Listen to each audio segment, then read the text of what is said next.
안녕하세요, 가치환입니다. 3월 22일 화요일 국내 시장이 마감되었습니다. 자, 오늘 시장의 전략 후강 패턴을 보여주면서 제가 가장 좋아하는 흐름이 나왔죠. 5장으로 갈수록 더 힘을 내는 이런 흐름을 보여주면서 오늘 코스피가 0.89%의 상승으로 마감되었습니다. 자, 여기 검은색 줄이 시초가 가격이에요.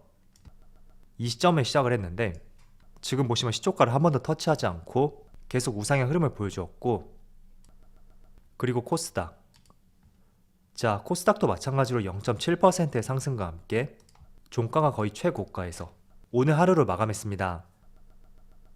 자, 그리고 코스피 상위 종목들을 살펴보면 오늘 눈에 띄는 것은 셀트리온, 무려 7% 이상의 급락이 나왔어요. 아무래도 블록딜 공시가 나옴에 따라서 오늘 크게 낙폭이 나왔다고 생각이 되고요. 또 오늘은 오랜만에 자동차 관련주하고 또 2차전지 관련주 이쪽에서 강세를 보여주었고, 또 포스코 같은 경우에는 지주사로서 이제 사명이 변경이 된 것 같아요. 그래서 출발이 참 좋은 것 같고, 어쨌든 오늘 시장 흐름은 셀트리온을 제외한다면 무난했던 하루였던 것 같습니다. 자, 그리고 코스닥도 역시 셀트리온 그룹주들 모두 굉장히 부진한 모습이 나왔고, 그 외에는 코스피에 비해서 그렇게 크게 등락은 보이지 않은 것 같습니다. 자, 이어서 오늘 코스피의 수급을 살펴보면 오늘도 외국인이 순매도를 보여주었어요. 그렇지만 이번 달 초와 비교했을 때는 그렇게 큰 규모는 아닌 것 같고, 반대로 기관이 오늘 오전부터 계속 매수를 보여주면서 장이 끝날 때까지 계속 매수세를 늘려가더라고요. 그래서 오늘 시장의 상승을 견인했다고 생각이 되고, 그리고 코스닥, 자, 코스닥은 오늘도 기관과 외국인의 동반 순매수가 들어왔습니다. 확실히 3월 16일을 기점으로 해서 코스피보다는 그래도 수급이 나은 것 같다, 이런 생각이 드는 것 같습니다. 자, 그리고 삼성전자 오늘 다시 한번 7만원을 돌파해서 마무리되었죠. 그런데 수급을 보면 미약하지만 외국인과 기관 모두 양매수를 보여주었고, 지난 3월 3일 이후 처음이네요. 자, 그리고는 3% 가까운 상승이 나왔던 현대차, 이 종목도 마찬가지로 기관과 외국인의 동반 순매수가 들어왔고, 과거 수급을 보더라도 오늘 외국인의 매수가 나름 의미 있는 규모인 것 같습니다. 그리고 카카오, 자, 카카오는 오늘 외국인의 순매수가 들어왔고 기관은 소폭의 순매도를 보여주었습니다. 마지막으로 LG에너지솔루션, 자, 이 종목은 지금 5거래일 연속으로 상승이 나오고 있는데 오늘 거의 한 달 만에 외국인의 매수가 들어왔어요. 그리고 기관은 여전히 매수를 보여주고 있고 한 차례 이번 주에 바닥을 다진 것은 아닌가, 조심스럽게 그런 생각이 드는 것 같습니다. 자, 이어서 주체별 매매 동향에 대해서 살펴보도록 하겠습니다.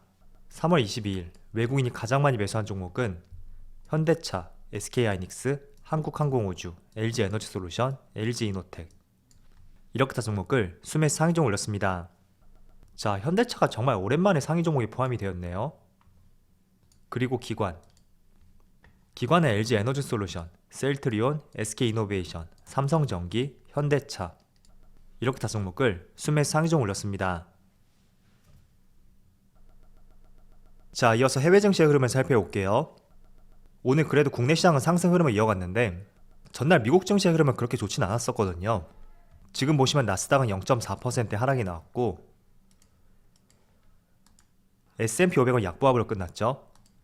그리고 다우지수는 0.6% 하락으로 마감했습니다. 자, 그래서 전날 미국 증시에 비한다면 국내 증시가 그래도 선방을 보여주고 있다고 생각이 되고요. 또 일단은 그래도 4거래일 동안 큰 상승이 나왔던 것에 비한다면 지금의 낙폭은 조정으로 봐야 되지 않을까 라고 저는 생각을 하고 있습니다. 자, 그리고 지난주에 FMC가 끝났잖아요. 그래서 FMC가 끝난 시점으로 하여금 이렇게 미국 시장이 크게 반등에 성공했는데, 어제는 파월 의장의 컨퍼런스 연설이 있었습니다. 거기에서 물가가 통제될 때까지 금리 인상은 지속될 것이다, 그런 매파적인 발언을 했었고, 그게 아무래도 4거래일 동안 상승에 대한 조정의 빌미가 되지 않았나, 그렇게 볼 수가 있겠죠. 자, 사실 FMC의 결과하고는 그렇게 크게 달라지진 않았어요. 그렇지만 이런 발언이 4거래일 동안 상승이 나온 시점에서 나왔다는 점이 조정의 빌미를 불러왔다고 생각이 되고요. 또 이번 주에는 파월의 연준의장뿐만 아니라 많은 지역은행 총재들 있죠. 금리 인상에 대한 발언들을 앞두고 있습니다. 실제로 FMC가 시작되기 전에 공개 발언을 금지하는 블랙아웃 기간이 끝났던 만큼 이제는 연준의장뿐만 아니라 각 지역은행 총재까지 개인적인 발언들이 계속 나올 수가 있거든요. 그래서 그 발언에 따라서 또 시장이 한 번씩 요동을 칠 수가 있을 거예요. 그렇지만 지난주에 큰 틀에서는 어떤 발표가 나왔던 만큼 단기적인 낙폭이 끝날 가능성이 있고, 만약에 그런 부분이 국내 시장까지 연결이 된다면 국내 시장도 마찬가지로 단기적인 영향으로 시장을 바라보신다면 좋을 것 같습니다. 자, 그리고 한 가지 이 말씀을 드려볼게요. 최근에 미국 시장이 이렇게 4거래일 연속으로 큰 상승이 나왔잖아요. 반면에 국내 시장은 조금은 부족한 부분이 있기 때문에 거기에 대해서 조금 아쉬워하시는 분들이 많으신 것 같더라고요. 자, 그런데 저의 의견 한번 말씀을 들어본다면, 자, 나스닥으로 살펴볼게요. 일단 미국 시장이 올 한 해 하락폭을 살펴보면 고점에서 저점까지 20%가 조금 넘는 큰 폭의 하락이 나왔습니다. 반면에 코스피 같은 경우에는 약 13%, 고점에서 저점까지 13% 하락이 나왔기 때문에 어떻게 본다면 미국 증시에 비해서 낙폭이 그렇게 크지 않았다고 볼 수 있어요. 물론 작년만 봤을 때는 미국 증시가 더 크게 상승을 했었죠. 그렇지만 올 한 해를 봤을 때는 충분히 미국 증시가 더 크게 하락이 나왔던 만큼 거기에 따른 기술적 반등이 크게 나왔을 때 국내 증시는 조금 아쉬운 모습을 보여주고 있다, 그렇게 볼 수가 있습니다. 자, 개별 종목을 한번 대입해서 생각해 보세요. 낙폭이 강했던 종목이 있고 별다른 낙폭이 나오지 않았던 종목이 있을 때 그 두 가지 경우가 있었고, 다음날 시장이 크게 돌아섰을 때는 낙폭이 강했던 종목이 더 빠르게 상승이 나오는 만큼 조금은 같은 이치라고 보시면 좋을 것 같습니다. 그래서 오늘 같은 경우에도 전날 미국 증시가 하락했음에도 불구하고 국내 증시가 선방을 보여주는 만큼 너무 국내 증시가 따라가지 못한다, 이렇게 생각하지 마시고요. 저는 무엇보다 중요한 것이 미국 시장이 됐던 국내 시장이 되었던 가장 중요한 것은 업종 선택이지 않을까, 그런 말씀을 드리고, 또 업종 선택을 했다고 하더라도 매수 매도 타이밍, 이런 부분이 훨씬 중요하다고 생각하고 있어요. 그래서 미국 증시가 길게 봤을 때는 정말로 우상향 흐름을 보여주고 있죠. 그렇지만 지수 흐름처럼 종목도 크게 상승이 나오는 것은 크게 몇 종목이 되진 않습니다. 대표적으로 애플하고 테슬라, 그리고 반도체 쪽은 엔비디아, 그리고 알파벳, 이런 종목을 예시로 들 수가 있고, 반대로 전기차 기업의 리비안이라든지, 그리고 팡기업 대표 종목이었던 페이스북, 넷플릭스, 이런 종목들은 지난 2년 동안 흐름을 보더라도 최근에 크게 무너짐에 따라서 별다른 주가의 상승이 나오지 않았거든요. 그래서 미국 시장이 낫다, 국내 시장이 낫다, 물론 두 가지를 그냥 단순히 비교했을 때는 미국 시장이 낫다고 볼 수 있습니다. 그렇지만 그보다 중요한 것이 저는 업종 선택이라고 생각이 되고요. 또 업종 선택을 했다고 하더라도 내가 얼마나 적절한 타이밍에 매수를 했고 또 적절한 시점에 매도를 했는지, 그걸 스스로 잡을 수 있는 것이 주식에 있어서 가장 기본이 되지 않을까, 그렇게 생각이 되더라고요. 물론 이게 정말 어려울 거예요. 자, 그래서 지금 해외 증시 흐름을 한번 비교해 볼게요. 자, 지금 코스피하고 미국의 나스닥, S&P 500, 그리고 일본의 니케이하고 독일의 닥스 지수까지 지난 2년 동안의 흐름을 한번 살펴볼게요. 2년 전의 출발점을 동일한 선상에서 출발했다고 가정하고 얼마나 2년 동안 상승이 나왔을지 한번 비교해 보세요. 가장 상승이 많이 나온 것이 지금 S&P 500 39%의 상승이 나왔고, 두 번째가 오히려 코스피예요. 33%, 그리고 일본의 니케이가 32%, S&P 500과 나스닥이 조금 비슷한 수치네요. 여기 가린 것 같거든요. 자, 그래서 2년 동안의 흐름을 보시면 미국 증시가 작년에 크게 달렸음에도 불구하고 그렇게 큰 차이를 보이지 않는 것을 알 수가 있고, 물론 이걸 조금 더 길게 본다면 5년으로 봤을 때 분명히 나스닥과 S&P 500 훨씬 좋은 수익률을 보여주고 있습니다. 그리고 국내 시장 같은 경우에는 일본 니케이하고 독일, 이 정도 상승폭이라고 볼 수가 있겠죠. 자, 그래서 단순히 비교하면 미국 증시가 낫다고 볼 수 있어요.